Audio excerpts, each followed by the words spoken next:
ರಾಜ್ಯ ಪರಿಶಿಷ್ಟ ಜಾತಿ ಮತ್ತು ಪರಿಶಿಷ್ಟ ಪಂಗಡಗಳ ಅಲೆಮಾರಿ ಅಭಿವೃದ್ಧಿ ನಿಗಮದ ವತಿಯಿಂದ ಹಮ್ಮಿಕೊಳ್ಳಲಾಗಿದ್ದ ಟಾರ್ಪಲ್ ವಿತರಣೆ ಕಾರ್ಯಕ್ರಮದಲ್ಲಿ ಮಾತನಾಡಿದ ಅವರು, ಜನವರಿ 26ರೊಳಗೆ ಹಕ್ಕುಪತ್ರ ವಿತರಣೆಯಾಗಬೇಕು. ಈ ಕುರಿತು ಜಿಲ್ಲಾ ಉಸ್ತುವಾರಿ ಸಚಿವರ ಗಮನಕ್ಕೂ ತರಲಾಗುವುದು. ಅಧಿಕಾರಿಗಳು ಹಕ್ಕುಪತ್ರ ನೀಡಲು ಕ್ರಮ ಕೈಗೊಳ್ಳಬೇಕು ಅಂತ ಹೇಳಿದ್ದಾರೆ. Doctor B R. ಅಂಬೇಡ್ಕರ್ ಅವರು ನೀಡಿರುವ ಸಂವಿಧಾನಿಕ ಅಡಿಯಲ್ಲಿ ಮೂಲಭೂತ ಸೌಕರ್ಯಗಳನ್ನ ಪಡೆದುಕೊಳ್ಳುವ ಹಕ್ಕು ನೀಡಲಾಗಿದೆ.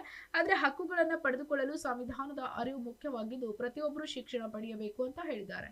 ಕುಲಕಸುಬು ಜೊತೆಗೆ ಕಡ್ಡಾಯವಾಗಿ ಶಿಕ್ಷಣ ಪಡೆದುಕೊಳ್ಳಬೇಕು. ಪರಿಶಿಷ್ಟ ಜಾತಿ ಮತ್ತು ಪರಿಶಿಷ್ಟ ಪಂಗಡಗಳ ಅಲೆಮಾರಿ ಸಮುದಾಯದವರ ಮಕ್ಕಳಿಗೆ ವಸತಿ ಶಿಕ್ಷಣ ಸಂಸ್ಥೆಗಳಲ್ಲಿ 10% ಮೀಸಲಾತಿ ನೀಡಲಾಗಿದೆ. ಯಾವುದೇ ಪ್ರವೇಶ ಪರೀಕ್ಷೆ ಬರೆಯದಿದ್ರೂ ಶಾಲೆಗೆ ಸೇರಿಸಬಹುದಾಗಿದೆ. ಸದ್ಬಳಕೆ ಮಾಡಿಕೊಳ್ಳಬೇಕು ಅಂತ ಹೇಳಿದ್ದಾರೆ.